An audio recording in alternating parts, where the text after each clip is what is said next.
এই দেখো বন্ধুরা, কি দেখাচ্ছি তোমাদের, ক্যাপসিকাম, গোটা একটা বড় ক্যাপসিকাম। এটা হচ্ছে ক্যাপসিকাম, তোমরা অনেকেই চেনো, অনেকেই আবার চেনো না। তারপরে এটা একটা গোটা টমেটোম, আর নিয়ে নেব হচ্ছে গোটা একটা বড় আলু। এটা বড় একটা আলু কিন্তু, ঠিক আছে।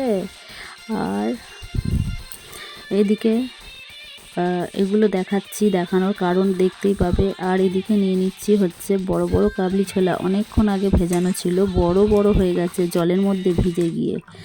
দেখতেই পাচ্ছ, তোমাদেরকে দেখাচ্ছি, তোমরা হয়তো অতটা বুঝতে পারছো না, কিন্তু প্রচুর বড় বড় হয়েছে কিন্তু কাবলি ছোলা। এটা কাবলি ছোলার আজকে একটা রেসিপি বানাবো, তো তোমরা দেখতে থাকো ভিডিওটা। দেখার তোমাদের শেষ অবধি অনুরোধ রইল।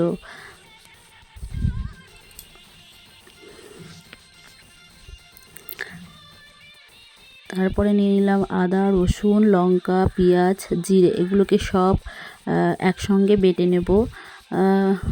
সব একসাথে বেটে নেব, তোমাদেরকে দেখাচ্ছি গোটা গোটা, কিন্তু বেটে নেব সব একসাথে।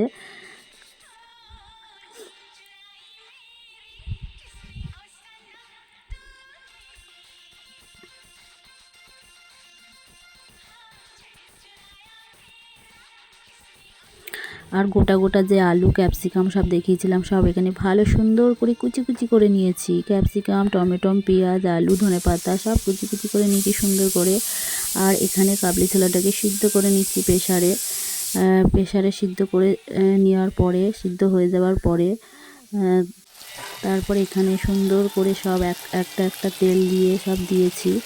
পেঁয়াজ কুচি, ক্যাপসিকাম, টমেটো, আলু আর সিদ্ধ করা কাবলি ছোলাটাকে দিয়ে একসাথে সব মশলাটা যে দেখালাম, সব ওই মশলাটা দিয়ে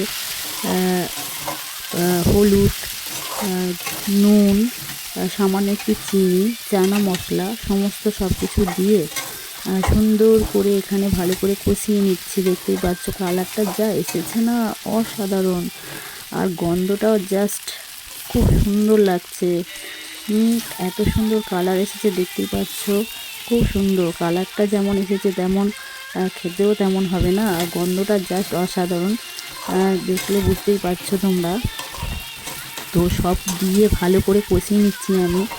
ভালো করে কষিয়ে নেওয়ার পরে ভালো করে একটুখানি নাড়াচাড়া দিয়ে যতক্ষণ না ভালো করে কষানো হচ্ছে, ভালো করে কষানো হয়ে যাওয়ার পরে দিয়ে দেবো হচ্ছে জল। এই যে চানা মশলা দেখাচ্ছি তোমাদেরকে, যে চানা মশলা দিয়েছি, তারপরে দিয়ে দেবো হচ্ছে জল দিয়ে ভালো করে নেড়ে চেড়ে নিচ্ছি। জল দেওয়ার পরে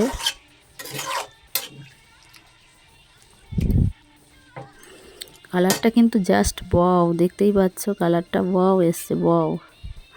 নাড়াচাড়া হয়ে যাওয়ার পরে একটু ঢেকে দেব। তার মধ্যে ঢেকে দিচ্ছি, একটু ঢেকে দেওয়ার পরে